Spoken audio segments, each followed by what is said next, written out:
Om Shanti Namastê, Namastê, que dia feliz, que dia feliz. Hoje eu estou muito feliz, mas antes eu quero perguntar se você já se inscreveu no meu canal. Mônica Bonfilho, se inscreve, vai, vamos aproveitar as festas natalinas e me dê esse presente, tá bom? Aproveita também e me segue no Instagram, Mônica dos Anjos 72. E hoje eu quero falar de textos apócrifos que relatam como é que teria sido a vida do Mestre Jesus na sua infância e na sua adolescência. Você vai achar no mínimo curioso. Os textos excluídos da Bíblia são chamados de apócrifos e mostram uma forma diferente de como muitos cristãos primitivos viam Cristo. Na verdade, uma criança temperamental, um homem que casou com Madalena e até mesmo revolucionário.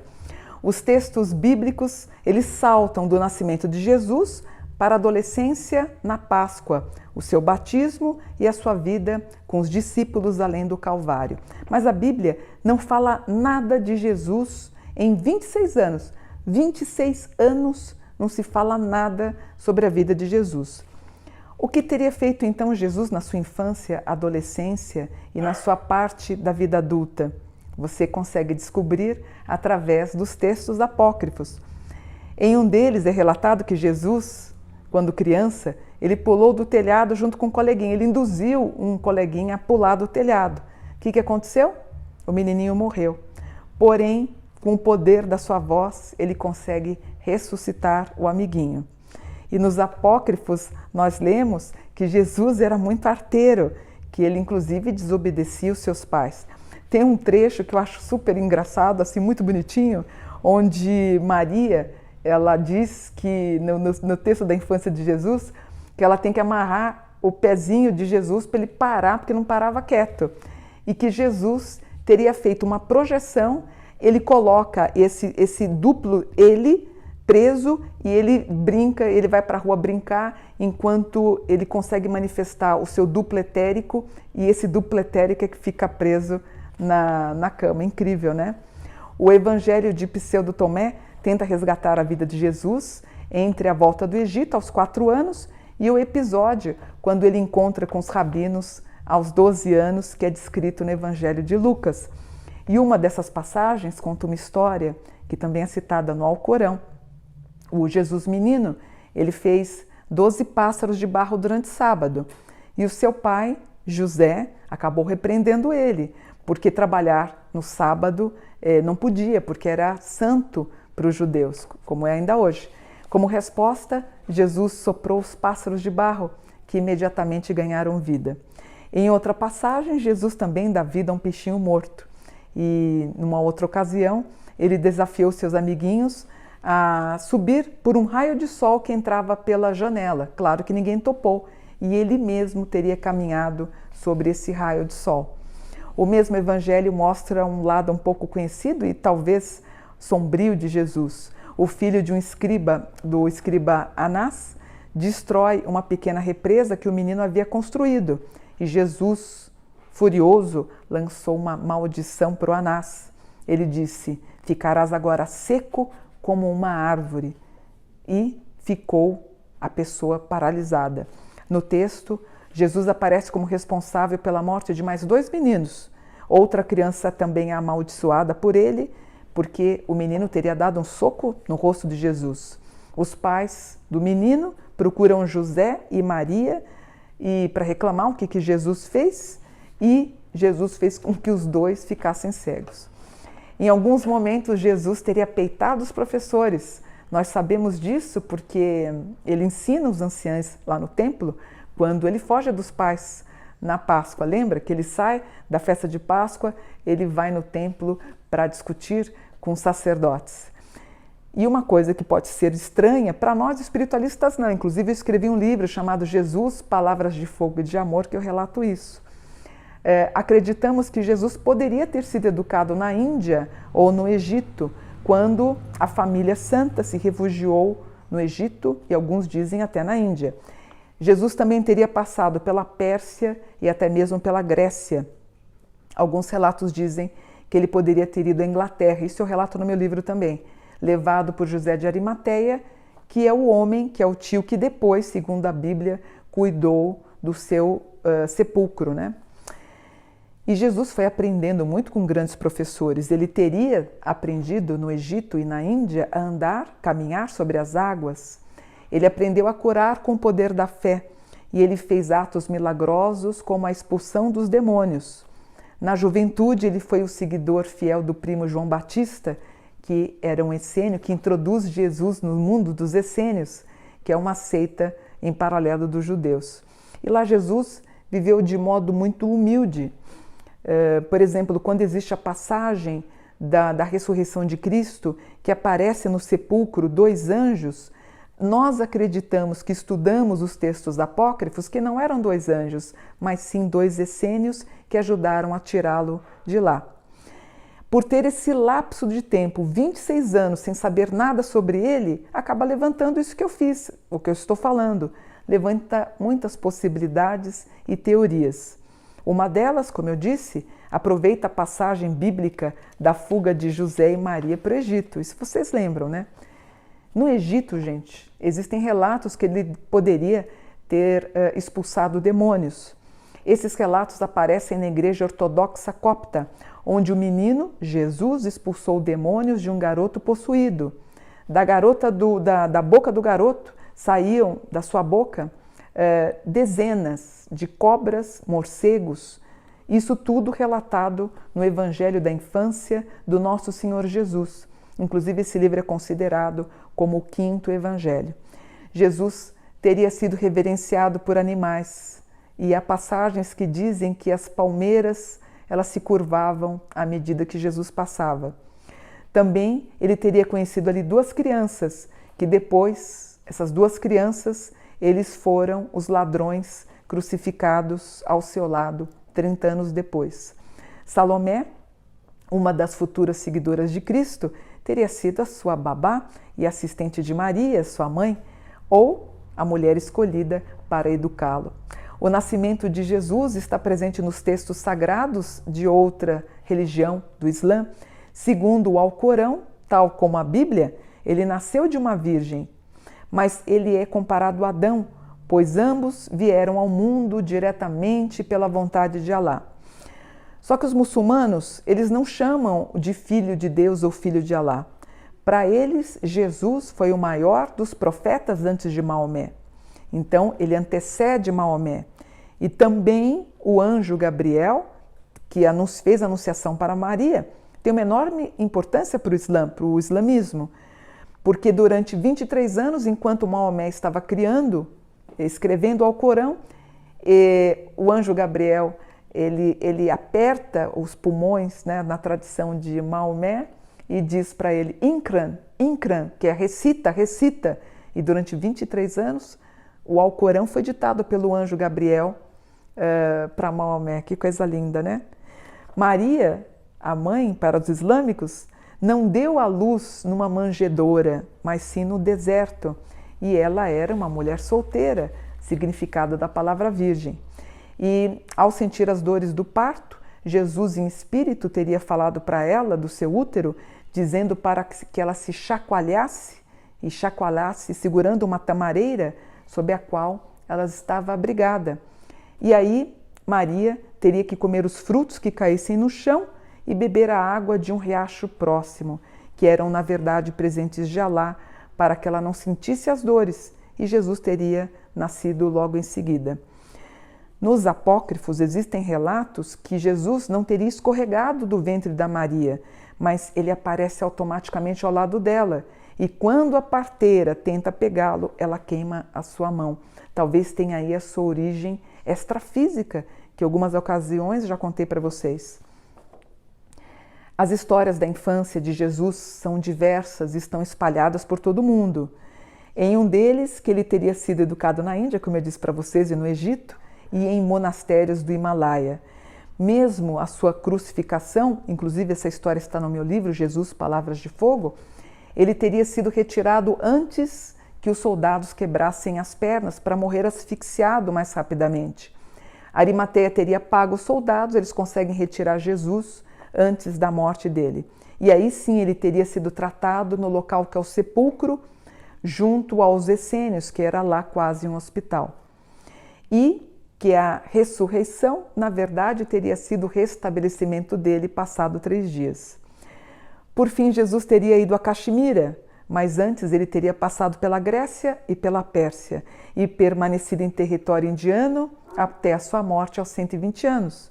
Inclusive existe um túmulo que acredita ser dele em Caxemira, texto esse e momento que eu relato no meu livro. Seu nome na Índia seria Yusasaf, que é o homem que cura os doentes. Ele propagava a paz e usava uma roupa branca, uma túnica branca sobre o corpo. Também a gente tem a suposição interessante da possibilidade do seu tio José de Arimateia tê-lo levado para a Inglaterra, que eu citei isso, onde parte da sua educação teria se passado junto aos druidas. E assim, depois de 20 anos, ele poderia ter voltado para a região da Palestina, como eu falei, depois de 20 anos.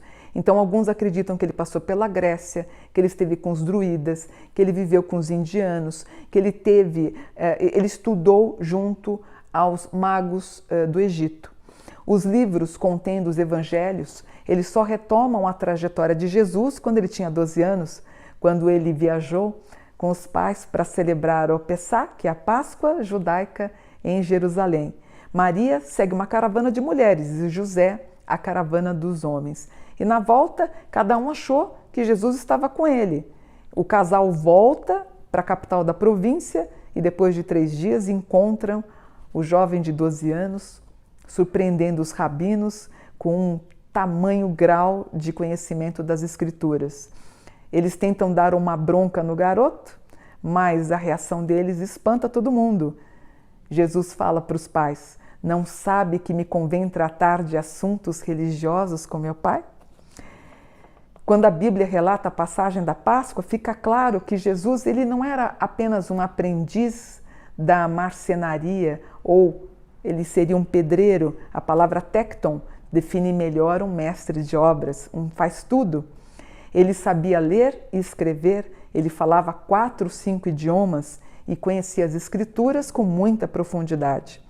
Nazaré não tinha escola, portanto, onde ele aprendeu tudo isso? Uma época em que as pessoas eram todas analfabetas, 99%, 98% era analfabeta, e um jovem já sabia 4, 5 idiomas. Olha o grau de conhecimento. A cena do nascimento na manjedoura em Belém, acredita-se que não deve ter acontecido. Então, dá a entender que Jesus teve uma infância pobre, mas José, ele era um tecton, ele era um carpinteiro respeitado. E a gente crê na linhagem real de Maria, que era descendente de Davi. Numa ocasião, Jesus teria salvo seu irmão Tiago quando ele havia sido picado por uma cobra. Ele bastou assoprar a ferida e ele estava bom, quase morto, ele volta. E aí alguns perguntam: Mônica, você está maluca? Jesus não teve irmãos. Sim, Jesus teve irmãos. Isso não resta a menor dúvida. Os evangelhos citam 6 irmãos, 2 mulheres, das quais se desconhecem os nomes, e 4 homens: Tiago, Judas, José e Simão. Jesus também é um questionador. Ele desafiou os conhecimentos de pelo menos 2 dos seus professores, que acabaram desistindo de ensinar Jesus as leis judaicas, o que dá a entender que o jovem Cristo não tinha muita paciência para as aulas, que na época as aulas eram feitas de modo particular e eram caras. Mais do que isso, Jesus corrigia os professores e fazia questão de ensinar para os professores o real significado das Escrituras. Um dos seus professores, os seus tutores, de acordo com o Evangelho de Tomé, tenta ensinar-lhe o grego. Disse o professor: diga alfa. E ele, Jesus, disse: primeiro, para eu te responder, me diga o significado de beta. Rebate então o jovem Jesus. Irritado, o mestre tentou bater em Jesus e quando ele fez isso, o professor caiu morto. Portanto, não é de hoje que se discute se Jesus foi casado. E a maior candidata a esse casamento foi Maria Madalena, a sua seguidora, que de acordo com os evangelhos canônicos, descobriu que o túmulo do Mestre estava vazio 3 dias depois da sua morte e anunciou a novidade aos discípulos. E com isso se tornou a primeira apóstola oficial, a primeira pessoa a divulgar as boas novas. Existe um fragmento de um antigo papiro divulgado há muito tempo, então, porque fornece a primeira evidência concreta a respeito do casamento de Jesus. Isso tudo descoberto em 1945. O texto em copta, que é uma língua egípcia baseada no grego, afirma: "E Jesus disse, eis a minha mulher." E em outro trecho conclui a frase: "Maria Madalena é a minha discípula." Esse fragmento, que ficou guardado durante séculos na Síria, indica, portanto, que Jesus foi casado. Os pesquisadores afirmam que trechos como esse fazem parte do Evangelho da Esposa de Jesus, um texto apócrifo mais longo com informações sobre a vida conjugal do Messias. Claro que o Vaticano desmentiu. Disse sobre o celibato de padres e freiras, que existe desde o século XII, e que os seguidores de Cristo, os católicos, devem se manter castos e que Jesus nunca foi casado. No século II, eles enfatizam a ideia da pureza de Cristo, até para que os seguidores ou as pessoas que fazem todo o apostolado, os padres, não se casem. E o poder da Igreja continua íntegro no Vaticano, porque sem filhos de padres não há herança a ser reclamada. Os historiadores dizem que não faz sentido nenhum um judeu do século I ter se mantido casto. Para mim, tudo isso é irrelevante. O chamado Evangelho da Esposa de Jesus tem semelhanças com o Evangelho de Maria, um texto descoberto em 1896 e publicado em 1955. Nele, Madalena é uma discípula importante, cujos conhecimentos dos ensinamentos de Jesus superam em importância até os ensinamentos de Pedro, que foi o primeiro bispo. No Evangelho de Maria, Pedro diz a Madalena: "Irmã, sabemos que o Salvador te amava mais do que qualquer outra mulher. Conta-nos as palavras do Salvador, todas aquelas que você se lembra, aquela que só você sabe e nós não ouvimos, mas nós queremos te ouvir." Se Jesus foi casado, será que ele teve filhos? Não há evidências históricas nem relatos da época em que apontem que sim ou que não. Mas, com base na hipótese de Cristo ter sido casado com Madalena, é possível supor que existe uma árvore genealógica para os descendentes do Filho de Jesus. E se isso aconteceu, dizem que essa linhagem está na França e outros dizem que poderia estar na Índia, em Caxemira. Eu sou pesquisadora sobre temas espiritualistas há mais de 40 anos. E eu escrevi um livro, como eu contei para vocês, eu sempre estou pesquisando os textos apócrifos. E tudo que eu comentei para vocês, que eu pesquiso, que eu leio, que eu acho importante, em alguns momentos eu acho curioso, quando ele rebate, quando ele afronta os professores, por exemplo, ou quando ele ressuscita os amigos, quando ele estava brincando, tudo isso, para mim, não altera o ser quântico, vamos dizer assim, que é Jesus. Muda alguma coisa para você, sinceramente? Saber se ele casou ou não casou, o que ele fez, os princípios dele? Não muda em nada. Quanto mais eu leio, quanto mais eu consigo pesquisar ao longo de 40 anos sobre a vida de Jesus, e isso me remete muito nos tempos do Natal, mais eu amo esse ser chamado Jesus, ele que tanto me inspira e eu fico cada vez mais literalmente apaixonada pelo conhecimento que ele nos proporciona e mais feliz saber que ele, esse ser único, que ele abrange o catolicismo, o islamismo, o judaísmo em parte, na vinda do Messias, da espera do Messias, que tanto se propagou, que para mim é ele, apesar que os judeus não o aceitam, e ele vem trazer essa reunião em espírito e trazer para o planeta, principalmente para mim como espiritualista e você também que me assiste, a palavra-chave dele, que Deus é amor, amor é Deus. Então, viva Jesus! E é por ele e tudo por ele que a gente tem que entender e respeitar e verificar que essa é a nossa grande missão de vida. Amai-vos uns aos outros como eu vos amei. Namastê, namastê, gratidão por um dia de luz, namastê.